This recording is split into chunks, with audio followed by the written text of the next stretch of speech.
I know we have a bunch of folks on. We have some participants on here from 18 states. You'll probably hear that again. I'm Lance LoRusso. Welcome to the first Blue Line Lawyer Institute webinar for the Ultimate Self-Protection webinar for first responders. I'm going to turn a moment here and thank everybody for registering. We have had a tremendous response. Like I said, we have 18 states. We have a lot of people registered. We have people signing in as we speak. So we're going to take a few minutes here to kind of get everybody acclimated and say thank you. The Blue Line Lawyer Institute was created for you. If you're in law enforcement or you're a law enforcement attorney, we created the Blue Line Lawyer Institute for you to cover topics that are important to that audience. We have a lot of people who want us to do cases against police agencies. We have a lot of people who want us to sue police agencies for excessive force or sue officers for excessive force. We don't do that. Mm-hmm. Yeah, we don't do that. No. Now, there's people who do. That's fine. If they want to do that, then we're just going to oppose them every chance we get by the Blue Line Lawyer Institute. And I will affirmatively say, and the officers that have heard me say, if you're doing something wrong as a law enforcement officer, if you're a bad law enforcement officer, I want to extend an invitation to you. You want to hear the invitation? Love to hear it, yeah. Get out of the profession. We don't need you. We don't want you. In fact, my clients will help us get you out of the profession. So I am Lance LoRusso, the founder of the Blue Line Lawyer Institute, and I'm also the founder of the LoRusso law firm, PC. We are, and that sounded very official. It did. Well, it sounded good. And the PC stands for Professional Corporation. So we have a law firm that we do work with first responders, and we handle first responder cases pretty much across the board. We handle cases for officers involved in shootings, critical incidents. I've personally represented 178 officers involved in shootings. And a lot of people know that part of what we do. We represent police and firefighters in jobs and when people discipline them and fire them and things like that.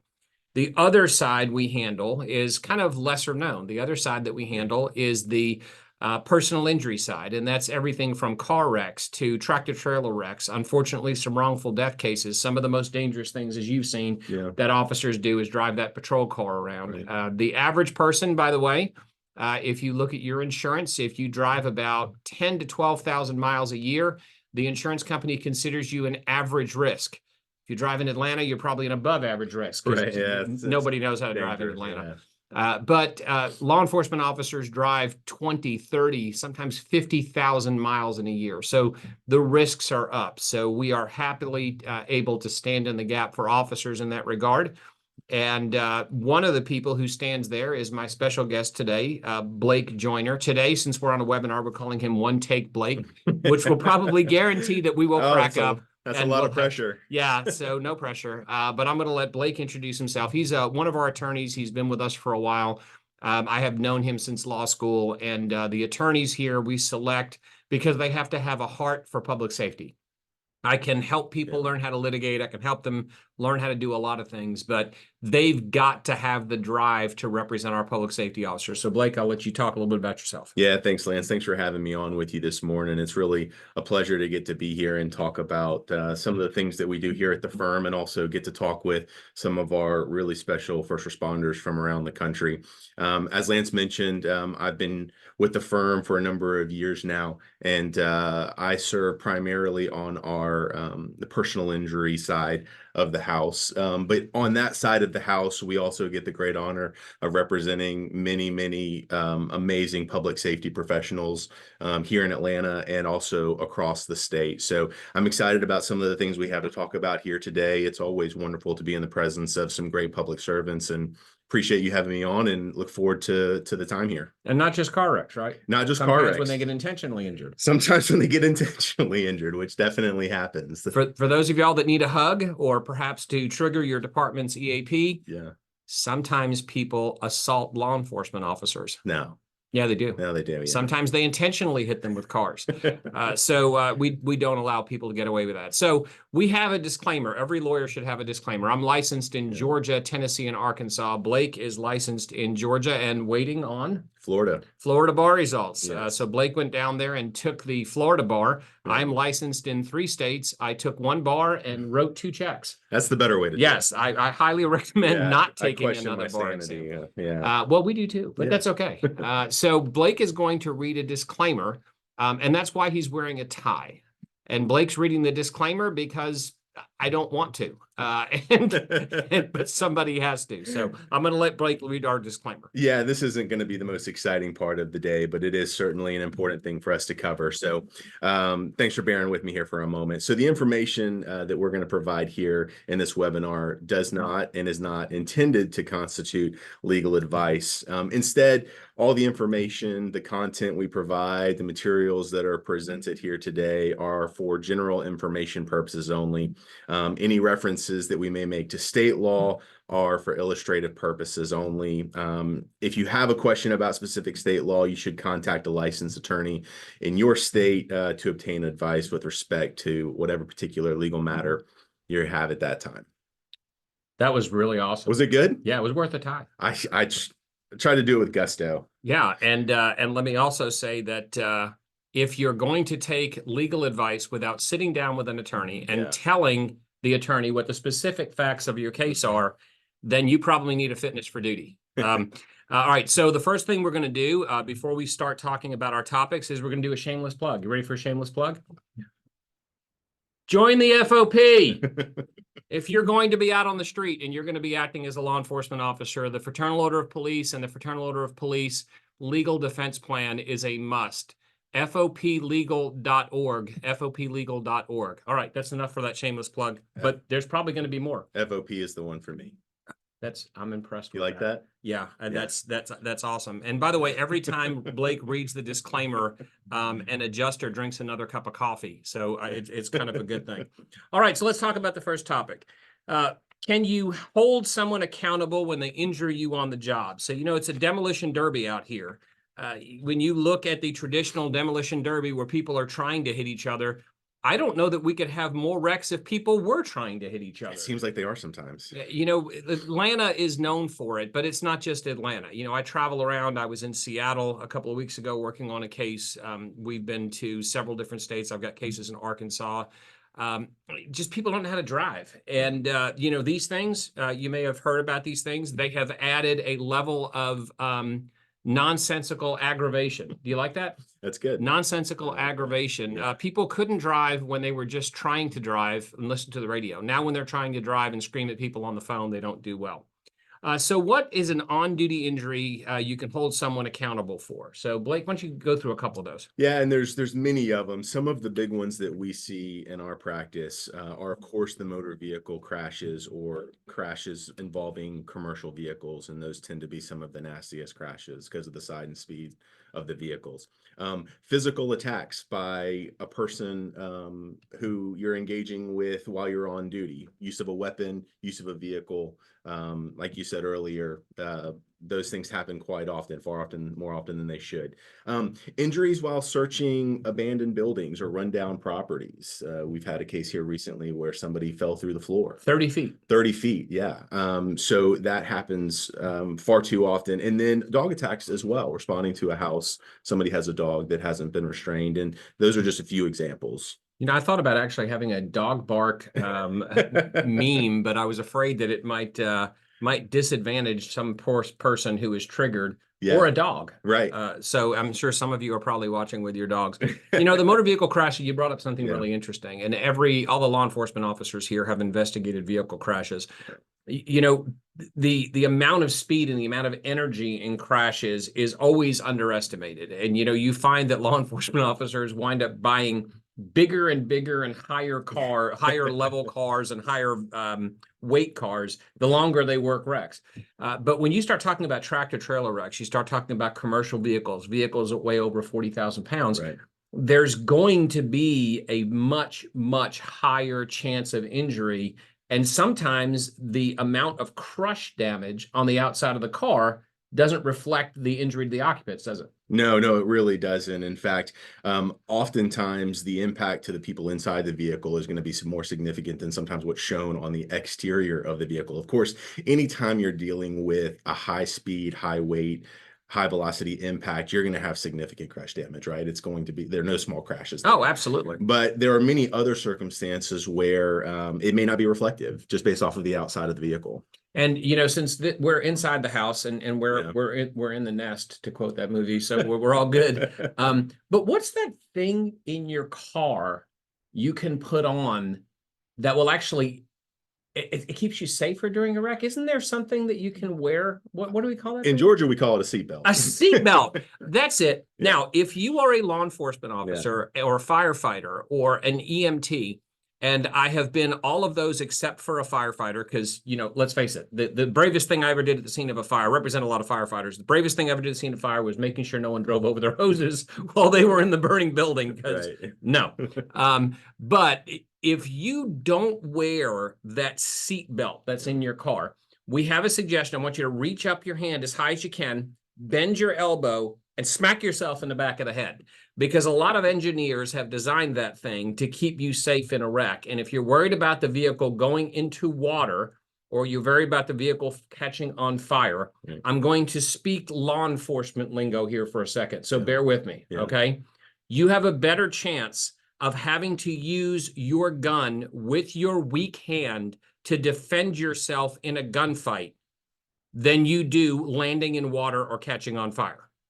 So the people who are law enforcement here know how rare that is, even though, what do we always train how to do? Shoot with your weak hand. Shoot with your weak hand. But, you can get out, we'll get you out of the car, but we have seen officers that had completely survivable wrecks with minor injuries, and what are they dealing with now? Much more significant injuries, sometimes long-term injuries, sometimes injuries that are career-ending, which is, that's the most sad for us. So one of the questions that we get from people is, what about the physical attacks? I mean, that's an intentional incident, right? It is an intentional incident, and it brings up some unique areas of law, but there are still avenues for recovery. Even when, we've got a case that we're working on right now that involves an officer who was assaulted while conducting a traffic stop. They had the audacity to try to arrest somebody for driving under the influence. I can't believe that. Can you believe that? You can get arrested for that? They say you can. And it resulted in a physical altercation with a professional athlete. With a professional athlete. That's right. That's right. What type of kind of on-the-job altercations have you had experience with throughout your career? Well, fortunately, I have been able to get back up quickly, but I can tell you I've had both of my shoulders dislocated on multiple occasions. And like most cops, for those of y'all listening, don't do what I did, file a workers' comp claim. So that's why I hunt with a handgun now. I don't use a bow and arrow because my shoulders are kind of jacked up still. But yeah, I mean, and it's not just the physical knockdown, drag out fight. It's the person who's bigger than you that literally uses their body weight. And in order to control them, that's where we see blown out knees and shoulders and hands and dislocated thumbs and things that have very, very lasting effects afterwards. And you can recover for those. Now, the fireman's rule is something that we always worry about. And for those of y'all that are thinking about fireman's rules, and if you don't wear a firefighter turnout gear when you go to work every day, don't turn your ears off, because the fireman's rule applies to public safety. Public safety. So tell them what the fireman's rule is. Yeah, and the fireman's rule is going to vary a little bit from state to state. Exactly. This is state law. This is state. Remember the disclaimer. State law. Some states are going to have a more strict fireman's rule than others, but essentially what it is it can be a potential bar for recovering against somebody who has injured a public safety professional when they are in the course of their duty responding for the specific purpose of why they are there at the scene. So the common incident is what? To the emergency. They're responding to the emergency. So the firefighter who's specifically responding to the emergency steps on your roof to cut holes in the roof to vent the fire. They fall through the roof. Sometimes they can't recover for that, but it's state dependent. There are states that have abrogated that or annihilated it by statute. Yes. So this is where the disclaimer comes in. You have to check. Don't immediately assume you can't recover for those. Right. And then the injury that we talked about, the abandoned property, law enforcement officers are often called to go check on somebody else's property that they don't want to maintain. We had a case a few years ago that you were involved in where an officer was riding a motorcycle through a property that was abandoned, and we wound up getting a 7-figure recovery for him because They had not maintained it properly. Instead of putting a fence around it, they decided, well, you know, cops are expendable. Let's just go ahead and hire the police Right. department as free security to patrol. Right. And there are a lot of nuances to a property owner and what they're required to do in terms of how they're required to keep up the property, right? And so that's kind of a very important aspect of those cases. Sounds like a state law issue. It does sound like a Sounds state like you law should probably issue. talk. That's another thing you should talk about to your attorney. It does. So what about the dog attacks? You know, I mean, people have dogs and law enforcement comes on their property. So how can an officer recover for coming on somebody else's property and getting bitten? Well, sometimes there are people who have vicious dogs, and most of the time, or often, those people probably have an understanding that their dog is has a propensity to attack. So, just because an officer comes to a house or comes onto a property doesn't mean that a dog is able to kind of reign free and the owner allow it to do whatever it wants to. So, a lot of times we'll see an officer respond to a call, and there'll be a dog that's loose on the scene. That dog doesn't like that the officer is there. Yeah, they don't know any better. They don't know any better, right? And so sometimes that can result in some really nasty attacks. What about leash laws? How do they fit in here? So leash laws also state specific. And in fact, State also specific. not only that, sometimes they're locality specific. Yeah. So the city and county ordinances come into play when you're dealing with leash laws. But essentially, leash laws work in conjunction with state law and require that in certain circumstances, the owner of a dog, regardless of whether they know it to be a vicious animal, is required to keep it on a leash. Or in some instances, it would be a requirement to properly fence in the yard or restrain the dog from exiting the property. And this is the big dogs like Porter and Stout are awesome therapy dogs, Yes. or like the little barking cats, right? The All little the things. above. Okay. All right. Yes, So sir. just making sure. That's So it. a lot of people think about workers' comp and you know, they think that workers' comp is the only way to recover in these cases. And it's really interesting because I think a lot of people misunderstand workers' compensation. Can you talk a little bit about kind of why do we have a workers' compensation statute? What is the reason for it? Sure. Well, so when workers' comp is working properly, right? So when we see it doing what it's supposed to do, Very much if it's working properly. which is always kind of something that you should look at whenever you have a workers' comp claim. But essentially, it is intended to help provide medical coverage and other benefits when you are injured on the job, or in this case, in the line of duty. And so we see it covering things often like medical care, right? And maybe it provides some gap fillers for some lost wages related to your department or your employer, right? But we also see that it doesn't cover a lot of areas that could come up if somebody is injured on the job, right? What are some of those areas? Well, first of all, it does not cover your part-time jobs. And I can sit here and tell officers not to work part-time jobs, firefighters not to work part-time jobs. You do, because I wish all of you could make $200,000 a year. Clearly, you're worth more than that to our communities. But officers are usually working part-time jobs. One friend of mine, I don't know how he did it, 4 kids, wife was a stay-at-home mom, and he raised 4 children on his salary and part-time jobs. So workers' compensation is not going to help you when you can't work those part-time jobs. The other thing is there's a concept called loss of consortium if you're injured, and that's basically the loss of your services to your spouse. And workers' compensation has nothing to do with taking care of your spouse, who may do something as small. We talked about taking care of the children, but just going to the grocery store, mowing the lawn, or if you live in those places that are really cold and you police. How do people police in that stuff? I don't know. The cold is... You know, I always tease my friends up north. You know, if you measure the amount of snowfall every year in feet, we can't even measure it in inches in Georgia. No. So, you know, we got call it dustings. But, you know, let's say you're injured and your spouse has to go out there and clean off the walkway 4 times during the winter. That's not compensable under workers' comp. So a lot of times it's not going to cover loss, pain and suffering, and it's not going to cover a lot of issues that can be recovered through a traditional lawsuit. Right. And a lot of times there's an avenue for both. There is workers' comp coverage, and in addition to potential claims relating to the personal You mean injury. you can bring both? You can do both. Who thought of such a thing? I know, it's brilliant, right? Yeah, and the bottom line is that we see people all the time that don't consider the fact that they can do both. Now, we're not going to get into too much of subrogation, but there are some states where you would have to pay the people back, and Subrogation is basically if you recover from a third party who injured you, people who paid bills or expenses on your behalf can seek that back.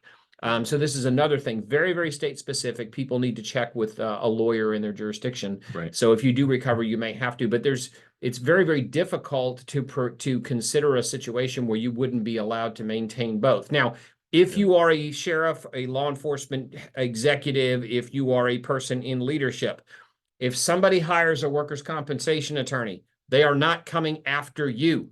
They are trying to make sure that the people you hired to make sure the bills get paid do the right thing. And, you know, there are attorneys who specialize just in workers' compensation. There are, in fact, a lot of attorneys who do workers' comp kind of do exclusively workers' comp. You know, it's a very niche area. And so usually when we're involved helping somebody with a claim that involves workers' comp, when it's appropriate, we may even partner with somebody who has a specific expertise in that area, because really what you want to do is in that kind of short window after an incident, you want to make sure you maximize, you know, what you can recover by exploring all avenues, right? That's the time to do it, immediately after. And so kind of checking all those boxes that you were just talking about is really a way to protect yourself and your family. And I'll tell you, did I ever tell you why I don't do workers' compensation work? No, but I can imagine why. Too many rules. I don't like rules. I don't do rules well. You know, I learned in the police academy, you got to do what you have to do to survive every day. And I don't do rules well. Literally to a point where, as you know, people may not realize that, you know, we handle cases out of state because I'm licensed in 3 states and you will soon be. In 2. Hopefully be licensed in Florida. But the other thing too is that lawyers can handle states in other states. Let's say we got a case and I got admitted temporarily to the bar in another state. I still would hire a local lawyer to do workers' compensation. Absolutely. And why? Because other rules. I don't like rules. I don't do rules well. All right. So we have a disclaimer again, and guess who's going to read that? That will be Blake. I'm here. All right. So disclaimer number 2. So we're going to be giving some examples here that are kind of more specific to Georgia law and insurance regulations in Georgia. And these are examples only and should not be considered legal advice about a particular insurance matter. Insurance language and legal process differs from state to state. So you must consult a licensed agent or attorney in your state for specific advice. That was really good. I'm getting better at it. I mean, I'm impressed. Thank you. I mean, I believe it. I truly believe that if I have questions about insurance, I should probably talk to a lawyer in my state or an insurance agent. I think that's advisable. So let's talk about what liability coverage is, because, you know, we hear about this. When somebody says I have full coverage, when you hear those words, tell me what comes to your mind. Uh-oh. Yes, exactly. It means absolutely nothing. I have full coverage. So this is what I used to tell people all the time when I was on the street. And Georgia has changed a little bit with all this, but you know, you're supposed to have insurance if you're driving a car on the street. I'm not aware of any state that says you can drive a car anymore. There used to be a couple that used to let you do it when I was policing back in my horse-drawn police car. It's really tough to run code, you know, because the sirens would get the horses upset. Absolutely. Yeah, it was a bad mix. We used to put a little hearing protection on them. They didn't like it either. But you know, the issue with insurance, full coverage is a marketing term.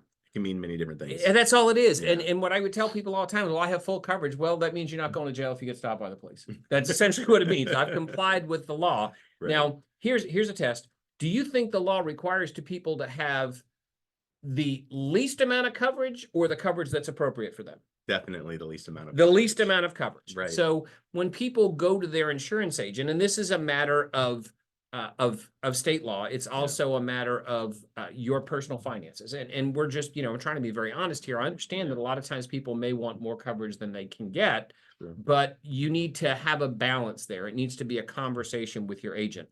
So if you are looking for insurance and you're saying, well, I talked to my agent, and we don't even talk to agents anymore. Where are a lot of people we're finding buying insurance? A lot of people are just going straight to the internet. They're going to the internet. You know, the bot that you text with probably is not the best way for you to make those decisions. So I always tell people the person who should be in charge of determining how much insurance you need is you. It is. What's your net worth? What would happen if you got disabled? What would happen if you got killed in a car wreck? How much coverage do you have if you injure somebody? What are your personal assets that you're trying to protect with that coverage? So your BI, bodily injury, or primary liability coverage, depending on which state, is the coverage that protects the other people if you injure them. Right. Very important. We're responsible people. We're professionals. We want to make sure that we're protecting other people. And by the way, I know we have some lawyers on this webinar as well. I have had lawyers that had horrible coverage. Sure. Who never even looked at it and just basically went to their agent. And what did their agent tell them? Yeah, full coverage. Right. So that didn't mean anything. So it's not just a public safety issue here. Everybody has to independently evaluate their insurance. And as an aside, usually people work at my firm for about 30 days before they walk into my office with their declarations page and say, hey, this needs to get done. Yeah. So am I right? Am I wrong? Do I need to change it? So tell us what is uninsured or UM coverage? Because when you look at that little card on the back, it has all this stuff. It's got all sorts of codes, but what is UM? Yeah, and you and I, in here at the firm, we talk all the time about being informed, being an informed buyer of insurance. And like you were talking about, the need of every family is going to be different, and the capacity to purchase coverage is going to be different, and that's okay. It's the important thing is making sure that you're informed as to what coverage you need and make an informed decision for you and your family. And part of that is understanding UM coverage, or uninsured, under-insured motorist coverage. The terms are sometimes used interchangeably. They are pretty similar as we see. We see them applied kind of the same way most of the time. But the different terms are just marketing. But the different terms are just marketing. I mean, most of the time they're going to apply the same way, but you'll hear us maybe refer to it today as UM coverage. But essentially what it is protection for you and your family above and beyond what the liability coverage may afford from another driver. Right. So they injure you. Exactly. And they have their coverage, but it's not enough. Right. So UM coverage kicks in. And so it's really a way for you to pay to protect yourself. That's it. After a wreck. That's it. And if most people are running around with full coverage. Right. Which means nothing. They may have the minimum limits, and let's say the minimum limits are $25,000. Right. From dealing with these cases, how long does it take you to burn through $25,000 worth of medical bills? Pretty much a trip to the hospital. Yeah, it's the ER and the scan just to make sure you're okay. Maybe a couple of follow-ups. So that UM coverage is absolutely critical. Absolutely. And states have minimum coverages that you have, but in Georgia, for example, they changed the law that allowed you to say, I don't want UM coverage. Right. Why would somebody do that? I don't know that anybody would do it knowingly. I think sometimes people do it without realizing it. And unfortunately, they kind of figure it out after they've been in a crash, which is the wrong time to kind of get that news, it's right? Like figuring out you forgot to pack your chute when you jump out of the plane. Exactly. Not going to end well. And there are some states, my understanding, that may even require some level of UM coverage, but you've got to know whether or not you have it. And if you don't have it, you should really consider having it. Yeah, when you see those words UM and you're filling out an application, or hopefully at 12:45, we're done at 12:30, so I'm going to give you time to go pull out that policy that you can't find. Sure. When you see those words UM, that's what I want you to think of. This protects me and my family. Right. Not it's something that the insurance agent said I could buy if I wanted to, but that's what it does. It protects you and your family. So when we hear, so an officer gets into a wreck in a patrol car, is their UM going to cover them? Well, a lot of times people think that maybe it might not, right? Because you're not in your vehicle. You're not in the vehicle that you have insured. But oftentimes we see that it actually will provide UM coverage for them in another vehicle, whether it's a vehicle of a family member that they're driving, a vehicle that they're driving while on or someone who lives in their house, or somebody that lives in their house. So it's much broader than just the coverage on the vehicle that you have, which is the important thing, I think, for law enforcement, because there's, tens of thousands of hours, or excuse me, of miles in the car, thousands and thousands of hours each year. Having that added protection is really critical. Yeah. And what we're trying to get across to you is, I could tell you if we were in Georgia, I could tell you in Tennessee and Arkansas, but the bottom line is consider that if you're in a wreck in your patrol car, if you're in a wreck in your fire station, if you're in a wreck while you're performing your duties on the side of the road, somebody drives into you, consider that your uninsured motorist coverage, your personal coverage, or the coverage of other people in your family, your household, may actually kick in. What about their What about their employer? Doesn't their employer require to carry UM coverage? You would be surprised, but you're not going to be I'm surprised not because you know, surprised. because you I'm see it. aggravated, quite You're frankly. aggravated. The answer is most of the time no. Every now and then we will see an employer carry UM coverage. I had a case very recently where a city did actually have it, but that is more of the exception, right? Very true. We see that very rarely. The city is going to provide liability coverage for their vehicles, but they may not provide you, probably won't provide you that UM coverage. And so we see a lot of situations on the job when UM coverage becomes very critical, right? What are some of those times? Well, and I'll tell you, as an example of Yeah. that, we had a case a couple of years ago where an officer was killed by a DUI driver. It's a very sad case. The agency purchased insurance, just like any person, a city corporation can purchase insurance. They had purchased $1 million coverage if one of their officers injured someone. And they disavowed, they elected not to have any uninsured motorist coverage if one of their folks was injured. So this is something, and I know we have some collective bargaining states. This is probably something that you want to look at if you're looking into your collective bargaining. Sure. So we're gonna email some helpful links that hopefully will give you some guidance. They should give you some links and paths to find information generally on insurance in your state, in the United States, but it's something worth investing as opposed to, I have full coverage, I'm not going to go to jail. Like we said, you need to be a professional, you need to look at this. Right. So let's talk a little bit about preserving evidence. Why is it important for you to start that investigative process with the lawsuit as quickly as possible, as soon as you get into the wreck? Evidence disappears. Evidence disappears. You know, and I think everybody here has probably had an experience with that. Investigating a crash scene, investigating the scene of an incident. It just, the longer it goes, the less likely you are to be able to lock down evidence. And let's bring this down for the police and firefighters and everything. Yeah. When there's a crime scene, and the wreck may be a crime, or the injury may be a crime, but if there's a crime scene, what's that stuff they put up? And why do they put that stuff up around crime scenes? That big yellow tape? The big yellow tape. By the way, if I can't find my client on the scene of an officer involved shooting, I find if I pick that tape up and start walking in, everybody wants to help me. Yeah. Isn't that just incredible? The big yellow tape is the technical term. Why do they put the big yellow tape up? To keep people out, to make sure that the scene is preserved. So we can investigate it properly. So when we're looking at finding witnesses, when we're dealing with the statute of limitations, so we don't lose the amount of time. And in some states, 1 year. Right. And what is a statute of limitation? So it's interesting. We hear about that, and especially if you're used to the criminal world. The criminal statute of limitations is the time through which a agency of the government can charge you with the crime. And there's all sorts of exceptions for fugitives and things like that, and fraud and efforts that are made to evade prosecution. But generally with civil cases, you have a statute of limitations that is fixed at 2 points: the beginning of the incident when it occurs and the end of the time at which you can bring that case. So a statute of limitations is a recognition by the state. It can vary. It could be 2 years, 3 years, 1 year, whatever it is.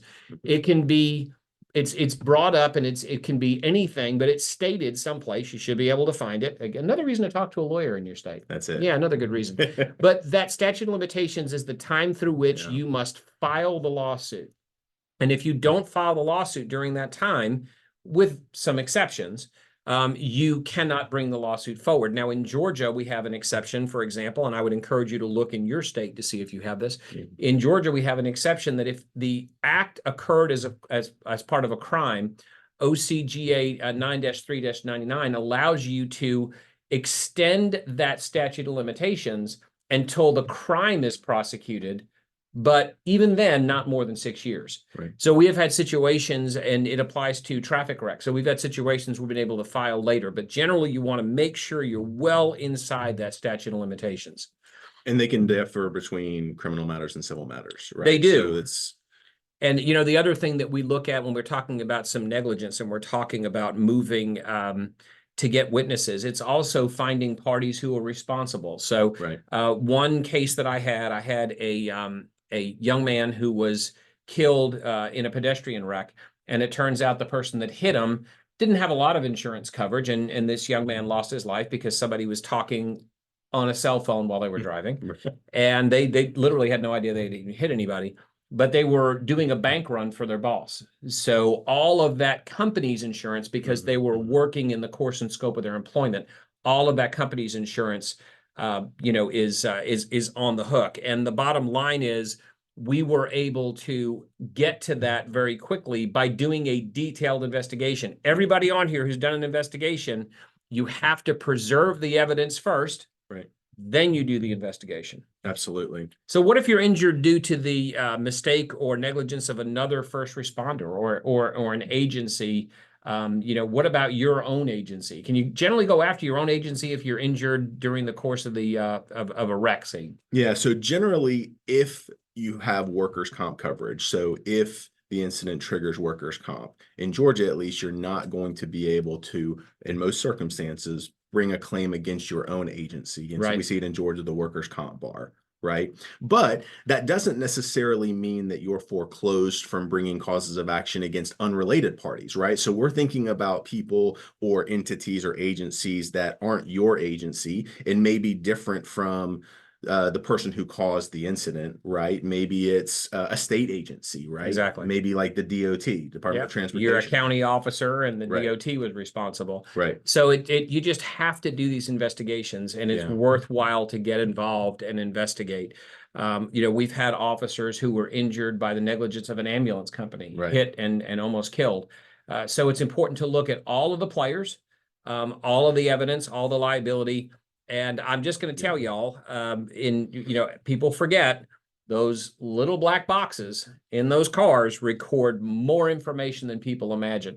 There's all sorts of electronic data in tractor trailers. There's separate devices that record where they're going. GPSs record. There's a lot of question now, those little cameras that tell you whether you're backing up or not and whether or not they record. Right. And then, believe it or not, it's becoming far more commonplace for people to have their own cameras in their cars. Definitely. We have a case right now out of state, that outside the state of Georgia, where an officer and his spouse were injured, and somebody pulled out in front of him, and he had one of those cameras, and it ended the analysis because we had it on video. Yeah, and sometimes, depending on the circumstances, that information will get pulled as a matter of course. Exactly. But you can't rely on that, right? You have to make sure that that is preserved because it's not preserved in all circumstances. Yeah, and unfortunately, sometimes the people who are investigating are not focused on that. So we've had cars that were taken apart and stripped of all the police equipment by some bean counter, probably had a pocket protector, a protractor in their desk, and Band-Aid around their glasses. They're like, we got to strip that car. We've had to swoop in at the last minute. Actually, swoop. We swooped. Swoop in at the last minute and go in and cut the crash data recorder out of that police vehicle so we could get data. That shouldn't happen, but nobody was focused on that, is the bottom line. Right. And in another case, we had a fatality wreck, represented a officer whose mother was killed in a commercial vehicle wreck. We knew there was a witness to this, and we were able to coordinate our efforts and put an ad in a local trucker paper. And we found the witness. So this guy's like, yeah, I saw that. It looked like there was nothing I could do. I thought there was a wreck, but he crossed over a hill. So knew that the wreck was about to happen, but probably had no idea the extent of the injuries. Right. Decent guy, probably just running on a deadline like a lot of tractor trailer drivers are. And, when we told him what happened, he was more than willing to help us. Absolutely. And we find that a lot of witnesses are. Absolutely. Witnesses are willing to be involved and give their statement. And we found a lot of witnesses that nobody listed on an accident report. Right. And sometimes that could be a problem. Absolutely. So it's not just tractor trailer wrecks. One of the other things that we wind up helping with is when people threaten officers against their badge. I mean, they're filing false IA complaints, filing defamatory claims, going to the newspaper and complaining about officers. And this is something that's near and dear to my heart because, old Honest Abe had a saying. They said he had a thing on his desk that said, a lawyer's time is a stock in trade. And I respectfully disagree with our 16th president. He's not around to complain about it. But, the bottom line is it's your reputation. It is. And whether you're a law enforcement officer, a firefighter, an EMT, a paramedic, a lawyer, an accountant, our reputation means a lot to us. Absolutely. And if somebody makes a statement against you that is defamatory, especially in our environment now, it stays there forever. You can never get rid of that. It stays in your internal affairs file. A lot of times it's on the internet, and the internet is forever, right? You know who said that first? No. Abe Lincoln. He also said that you can believe everything you read on the internet. He was wise. Yeah, he was very wise, you know, and ahead of his time, apparently. You know, and we've handled several of these cases where we've had a false IA complaint. Now, again, you have to check with the lawyers in your community, because some of these complaints are shielded under the defamation statutes, because we want people to come forward if there is a bad action. But it's not just that, too. We've had statutes that have been passed in the past several years about people filing false liens against officers and doing things to injure officers in their private life. And there usually is a remedy for that. It's not generally easy, but, you know, that's what we do. You know, we stand up for first responders. We do, and we're proud to do it. Yeah, exactly. Yeah. That's what we do. And sometimes it's not easy. And Yeah. sometimes we wind up with a lot of patrol cars zone patrolling our office from the open-minded, tolerant people who love Yeah. what we do. It's commonplace to see a patrol car in the parking lot. Yeah, Most days here. it is. And we like that. We bring them in for coffee. How about another Yeah. shameless plug? Join the FOP. So, you know, they take care of us. And unfortunately, it's a bigger risk now, because with the internet, with social media, people just think they can say things, and they think they can say it with impunity. Sometimes they can't. And if we can hold them responsible, we will. The physical attacks, using a weapon or using a vehicle as a weapon. Right. We talked about the intentional acts. Going after people and filing lawsuits for that may rub folks the wrong way, but how would you encourage them to just at least look at it, at least see if there's an opportunity? Yeah, you know, so you can always make the decision about whether to like act on a lawsuit down the line, right? Like we've talked about here today, informing yourself, making sure that you get the whole picture. You know, one of the things when you hire an attorney is when they start investigating the case, part of what they're doing is they're trying to get the whole picture, right? They're not necessarily, it doesn't necessarily mean you have to bring a lawsuit, but you should preserve evidence and you should get the full picture, because what we've seen in some cases is that people who have been, we've had officers who have been attacked on the scene, and then the person or the family of the attacker actually brings a lawsuit, right? So there you're not even gathering information offensively, you're gathering it defensively. And we've had quite a few cases like that. Yeah, now we also have situations where someone says, you know, the county attorney can help me with that. So especially since you just took another bar exam. Yeah, you took a bar exam, didn't you? You took two. Questioning your judgment. I'm glad you're taking it, because we want to get licensed in Florida. Right. But, yeah. But why can the county or city attorney not represent you in a civil suit against somebody who injures you on the job? So the scope of their authority is going to be on the criminal side, right? They're going to be responsible for bringing a criminal prosecution. Right. That is separate and apart from any civil claim. So they're not going to be the ones that are pursuing a civil claim, and they're not going to be pursuing. And what about the city attorney, the one who represents the city? How come they can't just say, hey, you know, Bob, you're injured in a car wreck. This guy intentionally hit you. We're going to go after him. How come they can't do that? They represent the city. They represent the city. That's why we call them city attorneys and county attorneys. They don't represent you. Right. And we're going to get to that in a second. I'm going to give you an example of a case that we had several years ago. And it's a very, very interesting story. We have a situation where somebody made a false claim against an officer. It happened. It did. You gonna be okay? Yeah. I mean, it's shocking. We'll give you a hug. I'll give you a lifesaver later. Right, but... So an officer writes a ticket, and this person was not happy they got the ticket. It's shocking, isn't it? Yeah. And it was a stupid ticket. It was a seatbelt ticket. Yeah. Person, you know, gets the ticket, and did they go home and reflect, you know, maybe I should have had my own child, my offspring, buckled in? No. Did they go home and say, you know, that officer probably had a really difficult decision to make? No. They went home, picked up the phone, called the police, and filed a false claim that the officer fondled her breasts on the traffic stop. I can get downright upset with that. Yeah, absolutely. Yeah, I can get downright upset with that. And we wound up suing, we wound up collecting, and the person was paying us money. We realized that trying to collect the judgment, they had transferred their interest in their house to their son and their husband. So we filed a second action for slander of title. I'm sure it was we by had an coincidence. It's probably just, they probably just slipped their mind as to who owned the house. Yeah. We now have a judgment against their home. So one day they will sell it and they will satisfy that judgment. And just being able to stand up for that officer and think about this, that claim that was completely false, by filing that, we were able to establish in a courtroom, and it's something that goes in that officer's file forever, that they were falsely accused of a sexual assault. Now, could you imagine having that allegation out there unresponded to? No, I can. And I mean, it's at that point, it's bigger than just a department concern. It's bigger than just a concern about your licensing in your state. I mean, it's something that's going to affect you personally, your personal reputation in the community, and the reputation of your family. Yeah, and you talk about reputations of families. We have an officer that we represented, and this person paid us $500 a month when she got out of prison.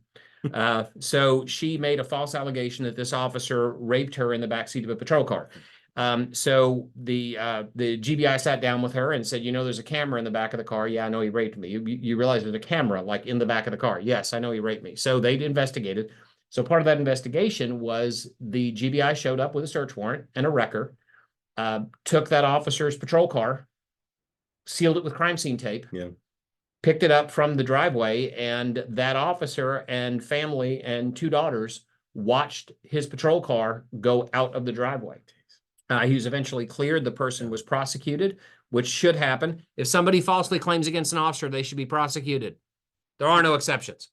So the person was found to be guilty, and they served a year in prison for false claims against an officer, for filing a false police report and all these other things. And then when they got out, we thought that to welcome them back in society and let them know that they were available to answer process, we sued them. It was my way of welcoming them back to rehabilitation. I wanted to sue them earlier and take their cigarette money while they were in jail, and my staff wouldn't let me. Oh, man, So I figured they were only in for a year. Statute of limitations was 2, so we Sure. were good. So it gave us an opportunity. But the Force Forum, which is part of what we do at the Blue Line Lawyer Institute, our 3rd annual Force Forum will be on Jekyll Island. Nobody wants to go to the beach. I know. Could you have picked the? Why would anybody want to go to the beach? Jekyll Island, seafood too. I know. Seafood. You imagine that? Seafood. There's just so much not to the like. Gall of us to pick that location. Great place. You've never been to Jekyll Island. Yeah, but the Force Forum, our 3rd annual Force Forum, last year we had about 175 officers and their attorneys from about 15 states. That's awesome. This year we're expecting 300. We have people signing up. We have an early bird special, and it's up on there, up on the screen. You can snap the QR code and you can register. And we are actually going to have a focus this year. It's going to be the first 96 hours after a critical incident. And a critical incident is an incident that raises the stakes of liability, whether it's criminal liability, civil liability for the officer and the agency. So the first 96 hours is what we're going to be talking about. And we're going to be focusing on the officer as a victim. And we talk about officers as a victim. They don't like that. But I'm going to give you one reason they really need to embrace that. So we have had cases recently in Georgia. We've handled several high-profile cases, but one of the cases we have in Georgia right now where somebody was shot, the minions, is that okay? The minions? I think I can say minions. The minions who were after the officer and didn't like the fact that they shot back. I guess those are 2 4-letter words I just used in a webinar, shot back. But they published the officers' home addresses. They have gone to the officers' houses. And the officer as a victim allows you to seek assistance as a victim who's being harassed. So even if you don't want to consider yourself a victim, if you're a firefighter and somebody attacks you on a scene, you need to embrace that status, let that person get prosecuted, and then let the DA's office use the resources available to victims to protect you and your family. Right. So what about suits? And I know you've been involved in some of these, either affirmatively or responding. When somebody's injured and they allege that the officer should be sued for excessive force. We handle a lot of these. We've been hired by agencies, we've been hired by insurance companies, we've been hired by federal agencies to defend folks who have been sued for excessive force. Right. You know, we're in an age right now where somebody has to be responsible. And, you know, the reason they sue for these is they're big money. And, you know, there's a lot of suits that go away, that the officers are dismissed on qualified immunity because they did no more than they were required to do. But it's a really huge issue when the officers are sued and they get worried about that county attorney or that outside attorney not representing them. So the FOP, Right. shameless plug, the FOP has coverage, not only for you being involved in a criminal action or you being disciplined, it also has a civil end of it. So if you are sued and your agency is going to protect you, great. They'll assign you a lawyer. They'll make sure the insurance company is engaged. You can hire an FOP lawyer to do what's called civil monitoring. Right. So essentially the FOP is paying us to look at the pleadings, make sure you're protected, make sure you're being prepared for depositions, you're being treated properly. Right. And also if the agency jumps away from you, which in fairness, very, very rarely happens. But if it does happen, the FOP will step in and have us defend you or have lawyers in your state that are on the FOP legal defense plan defend you. So if you're in a state and there's a lawyer you really like, ask that lawyer to join the FOP legal defense plan. FOPlegal.org. You can go on there. You'll learn a lot. You can see something on your screen now. There's civil, criminal, and administrative coverage. One of the things about the administrative coverage that's huge is called the salary reimbursement option. And the salary reimbursement option, I don't know why, but apparently in public safety, we still have this idea that if somebody does something wrong, the way to help them not make that mistake anymore is to take money out of their pocket. It's a pretty, you know, it's a pretty reasonable management philosophy from the 1800s. It actually worked really well. I still don't know why we're doing that. No one's ever sued you. No one's ever sued you for training them too much. Trust me. But if, let's say you wreck a car, you back into a light pole and you're going to get suspended for 3 days. If you have the FOP legal defense plan, they will reimburse you a couple of days of suspension. If you say, hey, you know, I did it. I overslept. My alarm didn't go off. So there's a lot of reasons to get the FOP legal defense plan coverage. And how much does the FOP legal defense plan coverage? $324 a year. A year. You know, some of the most heartbreaking phone calls that I overhear or are involved in is when somebody calls and says, you know, no, I'm familiar with FOP, but I hadn't signed up yet, or I let my coverage lapse, or no, you know, I just hadn't gotten to it yet. Because it's such an amazing benefit, and more than that, amazing protection. I mean, we see suits against law enforcement, they're trendy. And some of them are abjectly stupid. And some of them are abjectly stupid. Exactly. So this is another way, you know, we talked about contingency planning, right? So much of this that we're talking about today is contingency planning. Very well said. coverage, FOP coverage. You hope you never need it, but if you ever do, it's going to be really good that you have it. You know, and you also do this thing, you check your equipment. I don't care if you're a firefighter, an EMT. I've done more inventories of ambulances than I ever care to admit. And anybody here who's an EMT listening or a paramedic is twitching a little bit because we hate doing them. You counting Band-Aids in ambulances is not fun. But, you know, when you prepare ahead of time, the FOP legal defense plan or joining your IAFF, your International Association of Firefighters chapter, the things you can do to protect yourself, it's advanced planning, it's contingency planning, it's getting your equipment, putting your armor on to protect yourself. It's your turnout gear if something happens. And, you know, when we talk about civil cases, a lot of people wonder if they need representation with an OPS or internal affairs investigation. And it's important to remember that that's a statement made that eventually will be released and used in the civil case. Absolutely. So the other question we have, and since you handled that last one really well, thank you. Great job. This is what happens when you just study for the bar. Why can't the city's attorney defend you personally and represent all of your personal interests if you get sued in a use of force case? Well, there's probably going to be a conflict of interest There may be, especially if it's alleged that you violated the law, which a Ex- lot of these suits allege. Exactly. I mean, that the attorney is not going to legally be able to represent you in those scenarios most of the time. Not only because they represent somebody else, but because that other person that they represent may be in direct conflict with positions that you're taking in the litigation. So, and let's talk about those conflicts a little Yeah. bit, because, you know, I'm not trying to pick on city or county attorneys, but a lot of times we have people that are under this impression that they can go ask those folks a question about their personal liability, or about how much car insurance they need to have and things like that. And if you can talk for a second about the rules of ethics for lawyers and about conflicts of interest and why they're not blowing you off. They're just trying to give you an honest answer. Yeah, well, part of it is you can't give legal advice to somebody who's not your client, right? That's kind of one of the kind of the cornerstones, is that the attorney is not blowing you off. The attorney could get in trouble, right, if they are giving you legal advice and you're not their client, right? Or even worse scenario, if they have a client that might be adverse or even different of a position from you. So most of the time they're trying to delicately say, I'm sorry, I can't answer your question. Right. And so we see that a lot of times. And that's why it's so important to have your own counsel. Right. So on the ethical side, they just may not be able to. So, and let's talk about that a little bit. So let's say you get a car wreck. Yeah. You're sued. You were driving a patrol car, and this has happened dozens of times. We have some civil monitoring cases right now. Right. Where the lawsuit is against the agency. It's against the police chief because they were responsible for your training. Right. And it's also against you. So the city attorney may hire an outside counsel because the city attorney has to represent, what's in their title?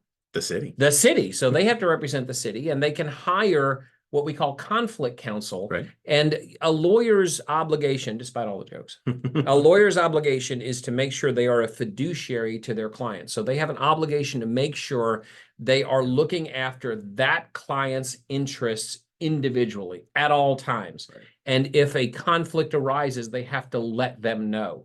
So a lot of times that's why when you ask a question, hey, I just got sued. I was driving, you know, I was in a chase. I got sued. The chief got sued. My sergeant got sued. My lieutenant got sued. Not uncommon. Yeah. You know, Madam City Attorney, how do I handle this?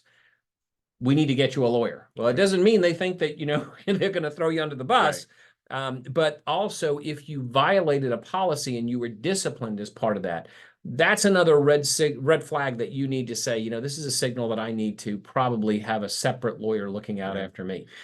And there's some benefits to that too, right? I mean, aside from just the fact that there may be a conflict where they can't represent you, there's a lot of benefit to having an attorney focused specifically on your case, you know, that's not representing multiple different people in whatever the situation is. You know, having somebody who is dedicated to you, who has that fiduciary relationship to you, can be very much to your benefit. Okay, now I'm going to ask you a crazy question. You're the disclaimer guy. Okay.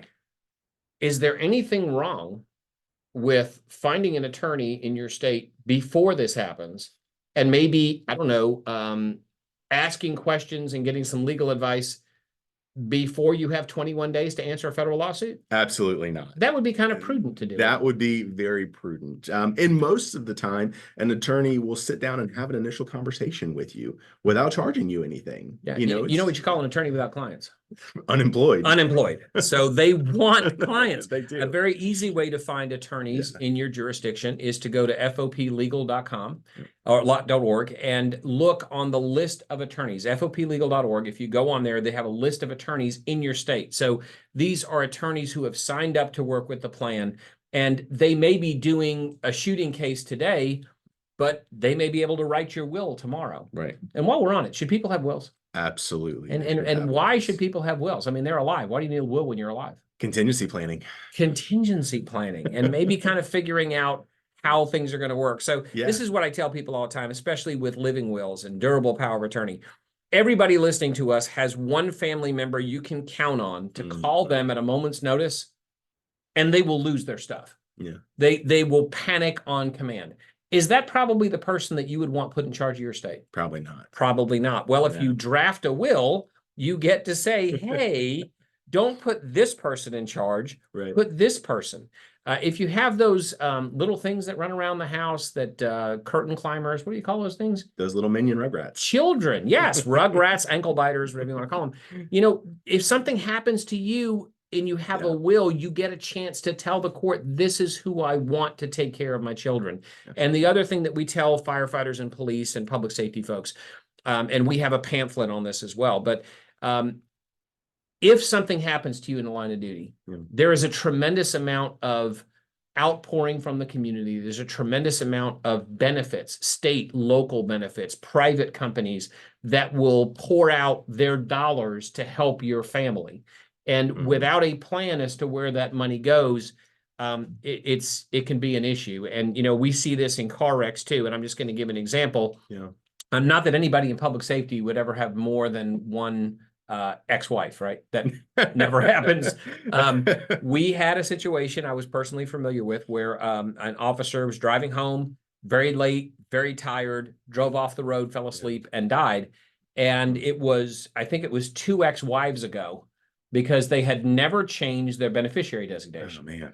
Yeah, you got to change this stuff. You got to go into HR. You got to go look at your paperwork. You got to make sure it's changed. You got to make sure that there's an opportunity to update that. So another example we had was an officer went to the academy at 20 years old, finished at 21, and when they filled out their paperwork originally, they had their mom. They were raised by their mom. There was nobody else. Their mom passed.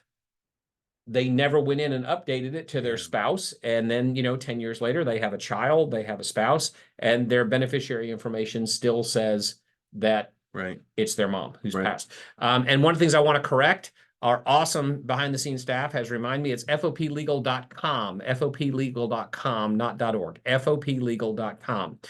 So let's go to some questions. I don't know if we have any questions coming in, but we do have some questions that we have solicited from people about what's important. The tractor trailer drivers, you know, we hear about the minimum limits coverage. How does minimum limits compare for a tractor trailer or a commercial vehicle, which over 40,000 pounds?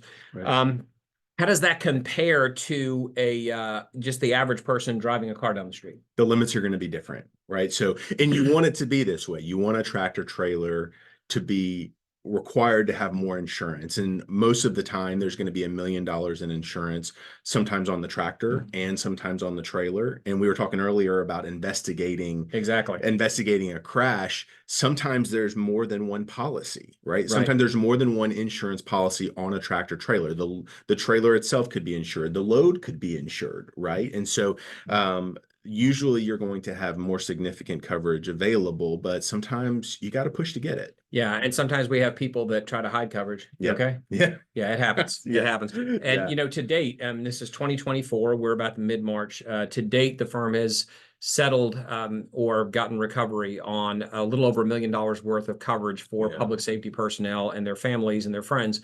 And unfortunately, that's not a side that, number one, people think about us for, because they see us in the news with shootings and things, and discipline. But not only that, as we talked about, sometimes people don't think about pursuing those claims when they're injured. And we have been to houses where officers now have a hospital bed in the den, and I'm just going to see them because I know them. And they're like, oh, I never thought that I could actually recover from the drunk driver who hit me. Or my favorite is, well, they don't have anything.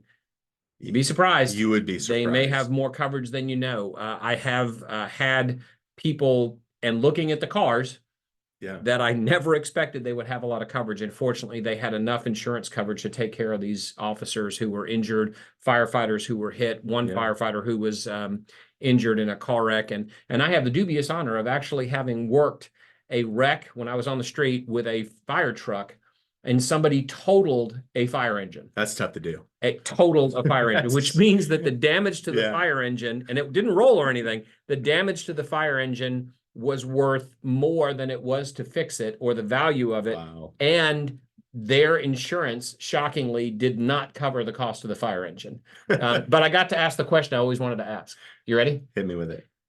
Did you not see the 35-foot long, 12-foot wide, red truck with the lights and sirens, by the way, for the firefighters listening, Yeah. including the federal cue, which was being sounded at the entire time, did that just escape your notice?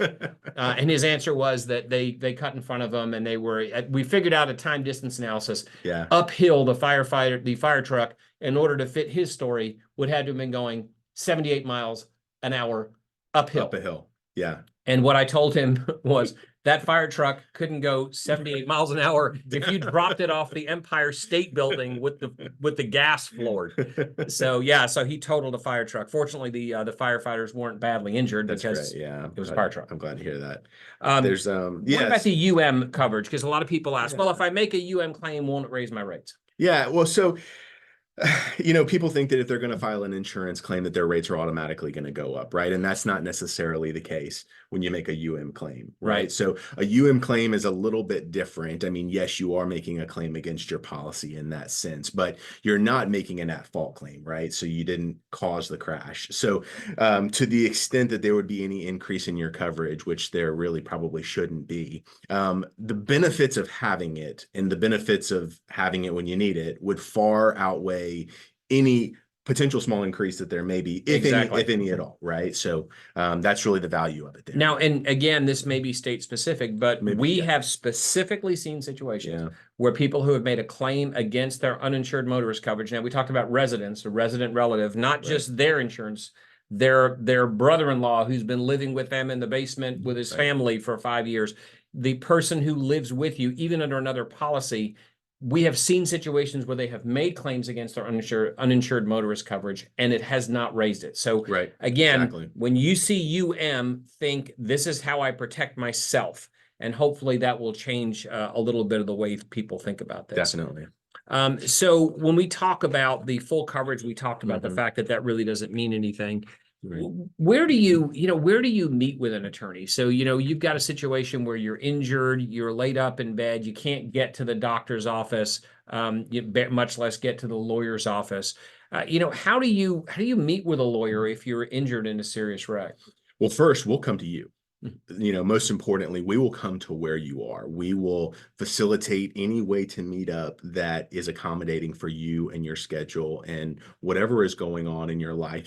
There were a lot of terrible things about COVID, but one of the things that came out of it is that it's much easier to meet with people remotely. Exactly. If people are comfortable with it. People are comfortable with it. And so whether it's a Zoom call or a Skype meeting or just a phone call, maybe at the right time, an in-person meeting, the point is, we can come to you. We can do anything that you need us to do. Yeah. And again, in the states we're licensed. In the states which hopefully soon will be. Florida. Hopefully soon will be Florida. But it's not, and the reason we're saying that is not to say, oh, we'll come to you. The reason we're saying that is don't feel uncomfortable about saying to, especially an attorney that you found, you've done the research, you believe that you can trust them, they're associated with your friends, your relatives, the FOP, as we talked about, FOPlegal.com, that has a whole list of lawyers in your community. Don't feel uncomfortable about saying, well, I'm going to bring this person to my kitchen table. I have seen situations, and you've seen them too, where somebody's under the influence of a lot of drugs because they're in pain. And I tell them, I'm not going to let you sign the contract right now. But you can start that process and get answers. And there's a lot of times after these wrecks, we have sat with people for hours and just answered their questions because they're scared. They're concerned, and we usually leave them with a brochure so they can go look through this later, because it's a lot. Even, I kid around about getting out your own insurance policy. I guarantee you there's several people right now who said, oh my God, I hope it's not in the junk drawer in the kitchen because it'll take me 3 days to find it. Get that stuff out. Get the insurance policies out. Get your will out, your living will, your durable power of attorney. Gather all those items together. So if something does happen to you or you need to gather it, you're not trying to pull everything out of different spots, that you consolidate it in one place. Yeah. And we see this a lot with law enforcement or anybody that we work with. Most people have not been through a scenario like this ever. Right. And hopefully it's the only time that they ever do. You're going to have lots of questions, and it's okay to just ask questions, right? Without feeling the need for any commitment. Just find out what you don't know. Yes. And if you have, I will say this, if you have an attorney that is more focused on getting you to sign a contract and answer your questions, you may be injured, so you can't run away, but figuratively run away. And it's it's a process, and it's really hard. And we're focused on these personal injury cases. Yeah. It's a process that's difficult to imagine. And I'm going to ask the people that are on this to imagine for a moment. You are the person everyone calls for help. Yeah. And we have a client we're representing who is not only the person that the public would call for help, they were the person within their agency that everybody called for help. They were the answer person. They were in great shape. They had all of the different certificates and gear. I mean, they were the go-to. And when they got injured, their family looked around and said, who do we go to? Right. And then often the worst part is they look out and say, who do I go to? So we've seen this so many times. The number one complaint officers have is from isolation. And, officer resiliency, taking care of yourself, making sure your mental health is just as important as your physical health. I can't imagine saying this, but I think it's important for people to hear. The number one complaint we have from officers seriously injured in wrecks or pulled out of the mix because of an investigation or whatever is isolation. Yeah, absolutely. And I think that it's difficult for people to go see their best friend and beat partner or the person that they work in the fire station with every day in their house and injured, because it's kind of a reminder that could happen to me. Yeah, absolutely. And it's, public safety, it's a physical profession. We see it that it's a very physical profession, and it's tough to see somebody who is physically unable to do the things that they could do maybe just a couple days ago or a couple weeks ago. Yeah. Right? And, it's really interesting. We had an officer injured a few years ago who the insurance company was saying, well, they should be able to do X, Y, Z. There's no reason they can't do X, Y, Z. We pulled their physical fitness records from this department had an annual physical fitness test, and we pulled all of their records, and then we handed it to their orthopedic surgeon and say, what can they do now as compared to what they could not do then? Now, make sure your attorney is very carefully balanced when they put this in writing.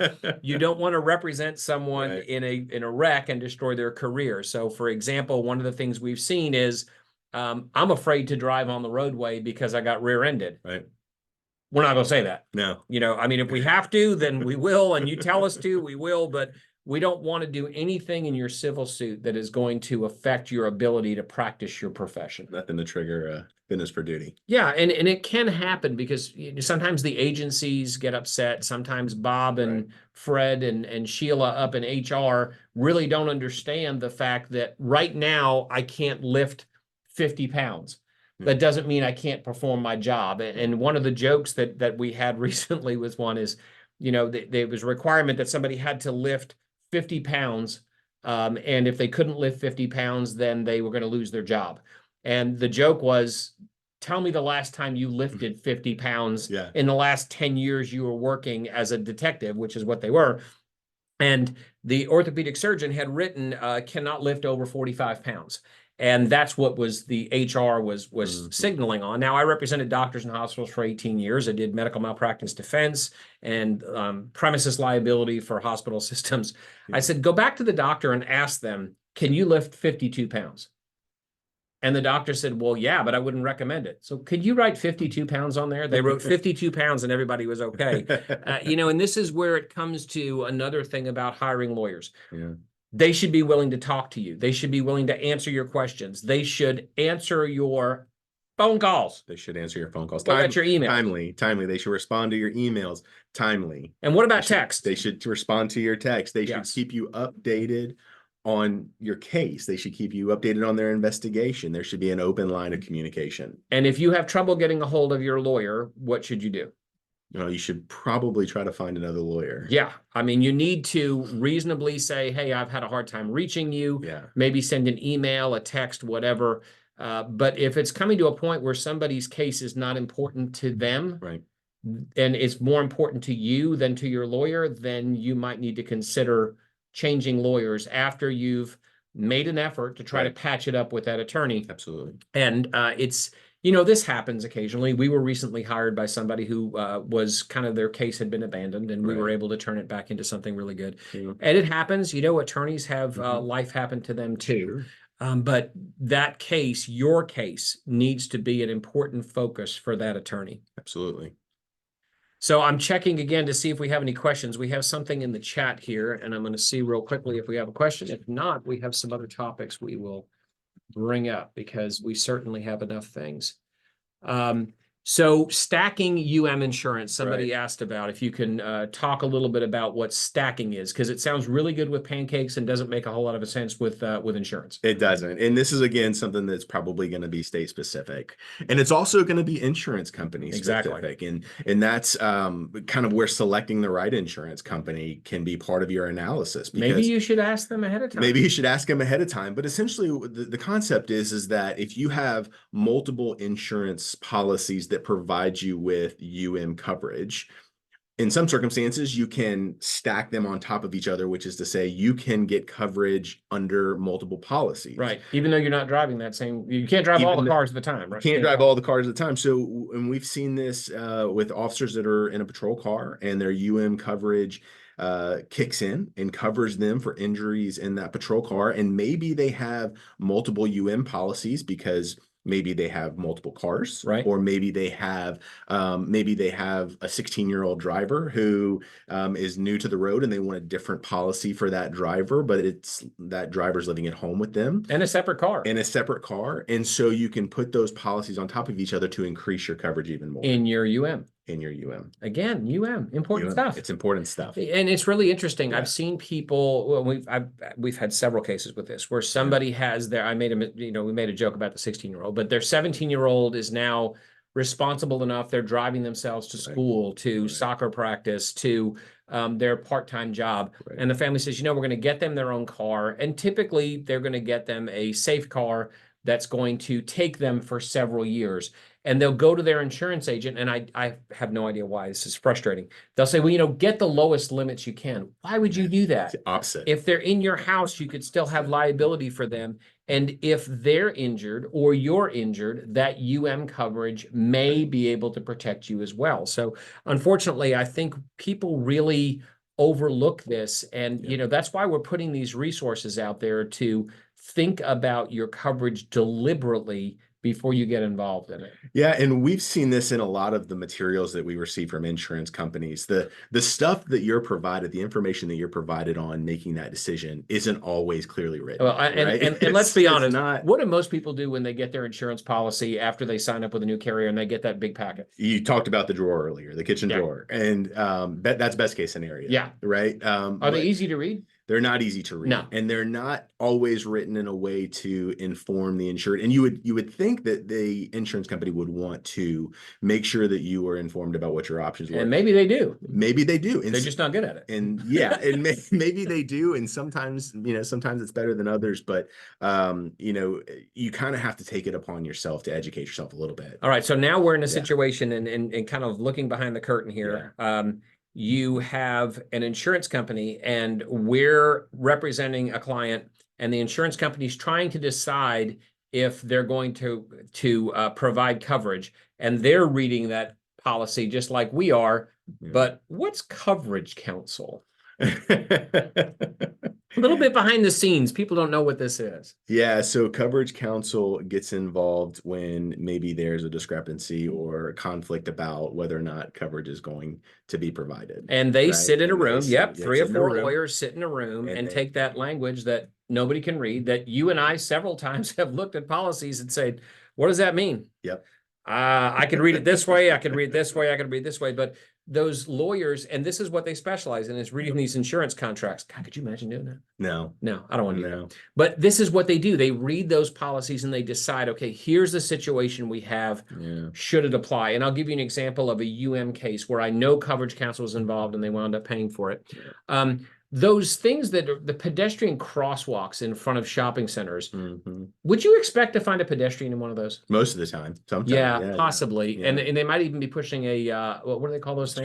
Shopping cart. Or buggy, depending on how far in the south you are when you're listening to Or this. stroller. Yes, the stroller. Yeah. So this person was walking across the crosswalk, And shocking, somebody had no idea a pedestrian would be there. Yeah, They were driving very quickly through the crosswalk, and they actually hit this person and broke their femur. Yeah. So obviously, all the paramedics and EMTs who are sitting there, they're calculating all this stuff. And you break a femur, closed fracture of a femur, 1 liter of blood. I mean, all these things, 1 unit of blood, all these things are just going through your head. Very serious injury. Yeah. Fortunately, very young woman in some good shape, and she was able to recover from it. But she was within a few feet of her vehicle where she had parked. Her uninsured motorist actually covered her for that loss. Yeah, that's amazing. Because the person that hit her had liability coverage. Yes. And what amount? Full coverage. Full coverage. They had full coverage.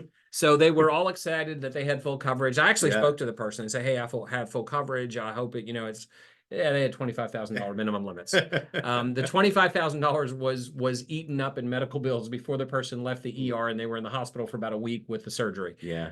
So, we tend not to think of situations that you would be covered. Right. Now, we handle premises liability claims in addition, and you mentioned the obligations that somebody has to a person on their property. Very state specific, though, right? It is, yes. Owner-occupier laws are very state specific. And, people have statuses. You could be a trespasser. You could be a licensee. You could be a person who's a business invitee. And if you're injured on the property of someone else, very important to gather all the evidence. What are we seeing a lot of now when we do premises liability cases? How are we learning what really happened? Well, a lot of times it's body camera footage. Yep. I mean, that's something that we rely on a lot. But what are some of the other things? A lot of surveillance footage, and it's really interesting. Yeah. It used to be, and this is probably, I'll just say 10 years ago. The technology's gotten so crazy. Yeah. It used to be 10 years ago that if somebody spent a lot of money, they could maybe have a decent surveillance system. Right. So for those of y'all that are detectives, you've probably gone, if you've been a detective more than about 15 years, you've gone to go secure the VHS tape. Right. And then you look at the VHS tape and you say, this is really bad quality. How long have you been using this particular tape? Well, since I had the system 8 years ago. This is great.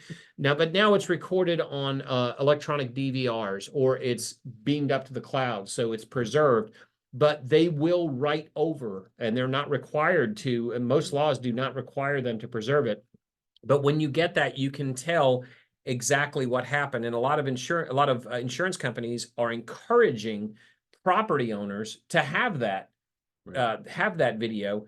And it's not hard anymore, is it, to get a surveillance system at your company? No, it's really not. And the quality of the videos have gotten much better, and it kind of gives you the full story. But you were talking earlier about the status of the person that is on the property, and there's different designations. And we have seen law enforcement responding to the scene may have a different designation in different states, or may have a different designation, which is to say the law may treat them differently depending on why they're there. Yeah, what they're doing. What they're doing there, exactly. If you walk into the local Stop and Rob, that came out, didn't it?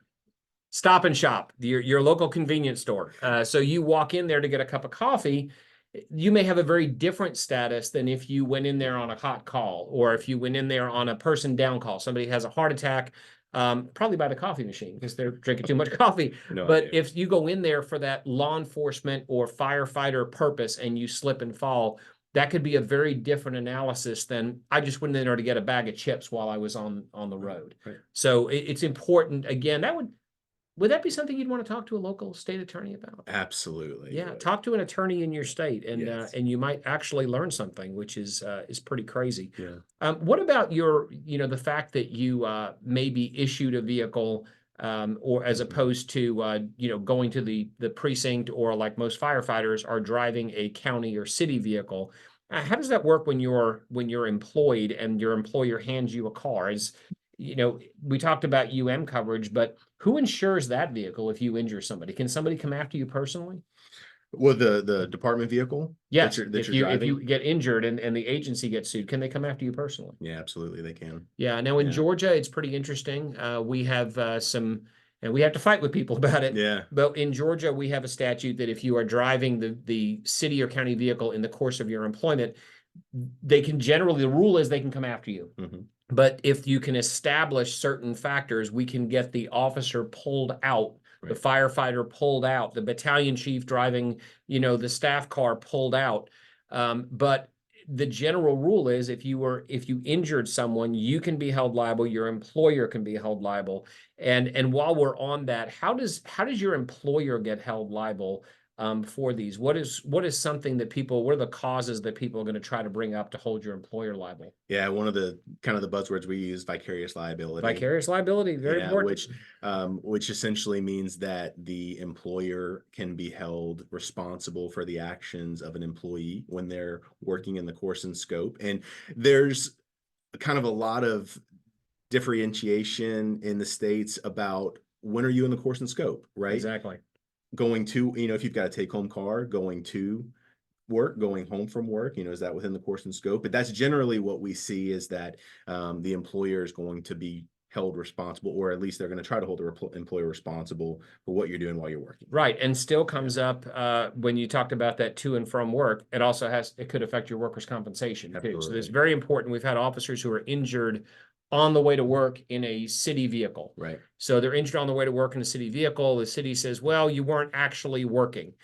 So those people in public safety understand I'm going to use 10-8 because that's the normal going in service. But whatever that code is, you go 10-8.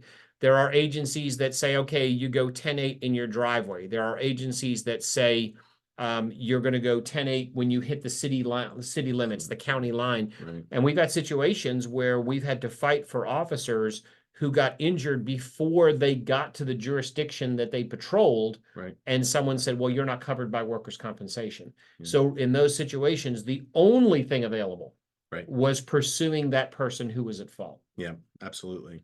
And it's very frustrating. And for those of y'all that live in collective bargaining jurisdictions, we have a lot of collective begging sometimes in law enforcement in some of the southern states.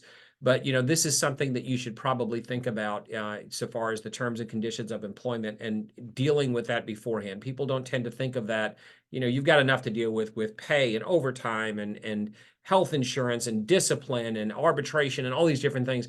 But how are you going to handle that officer, that firefighter who is commuting in a department-owned vehicle? How are you going to handle that if they get injured? Because workers' compensation, may be the only thing. That we understand that people make mistakes in cars too. So if you're at fault, workers' compensation may be all you have. It may be all you have. And Absolutely. workers' compensation, remember, is no fault. They have to take care of you, whether you're at fault, somebody else is at fault. Right. It's on them.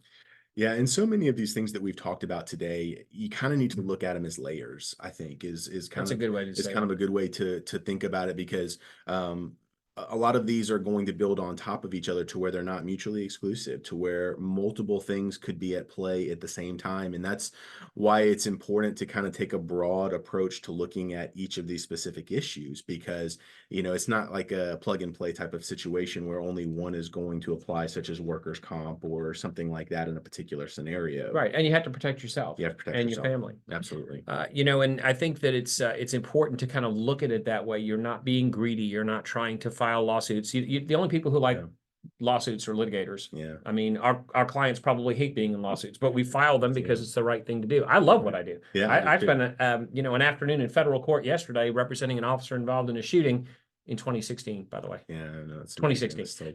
But I love that. It's enjoyable, but it's not enjoyable for clients. But you have to think about protecting yourself. All right. So just to make sure that we're compliant with everything, we're going to give Blake a chance to talk about another disclaimer. So we have another disclaimer that we're going to pop up for a moment. I think we are. We're working on our disclaimer. Our production crew is pulling it up as we speak. Now we'll go to the class. There it is. Here's our insurance and legal disclaimer. So make sure that you read that. Make sure you recognize that you have to get individual not only in advice and instruction about the specific state you're in, but also it's fact specific. It would be inappropriate for us to just give you blanket advice. We also have our insurance webinar, our Blue Line Lawyer Seminar coming up, our Force Forum. By the way, I was just an expert in a case in Indianapolis, and I had a prosecutor. I was testing up on behalf of some officers, and the prosecutor said, so you teach people how to use force. It's like, no, we teach people about the law. We teach people how to investigate use of force. And we also talk about officer resiliency every time we have these. Every one that we've had, this is our third one, we always have an officer who has been through it, so you can see the effects. We also have you can register at bluelinelawyer.com for our newsletter. And you can also sign up. We have an FOP member discount. FOP. The one for me. Another shameless plug, FOP. FOPlegal.com. Make sure you go to it. Yeah, We also have our books that are available. I've written several books for law enforcement, public safety, and they're listed there. The profits from our nonprofit books go to law enforcement charities. So we have Firefighters in the Hot Seat, which, as far as I know, is the only book written about OPS investigations for firefighters. And it's important to prepare ahead for what you could be expecting. We donate all the profits. Right now, we're up to about $40,000 for the charities that we've supported for public safety. That's awesome. Yeah, and it's our honor to be able to do that. So far as our books, we also have a motto that we live by here, and I'm working on a book by this title: Serve Others, Live Without Fear. And quite frankly, this is what all of you do every day. You're serving others. You're putting yourselves at risk. Make sure you're doing things that are proactive. You're professionals. Make sure you take care of yourself. We have some top 10 lists that are available that you can download, top 10 things to do if you're involved in a critical incident, so you can protect yourself. We've got some information we're going to post in the show notes about insurance, where you can find information, your different opportunities to educate yourself ahead of time, right? So you're not stuck. And some final words that you may have. Yeah, stay informed and stay safe. Yeah, stay informed, stay safe. Yeah. There's so much that we teach, and there's so much that we take care of other people. This webinar is really about taking care of yourselves and your family. Right. And my final words would just be, serve others, live without fear, take care of yourselves, have confidence in what you do, take care of your physical health, your mental health, take care of yourselves, take care of each other, because God knows we need you out there. Stay Absolutely. safe. Yeah, be well.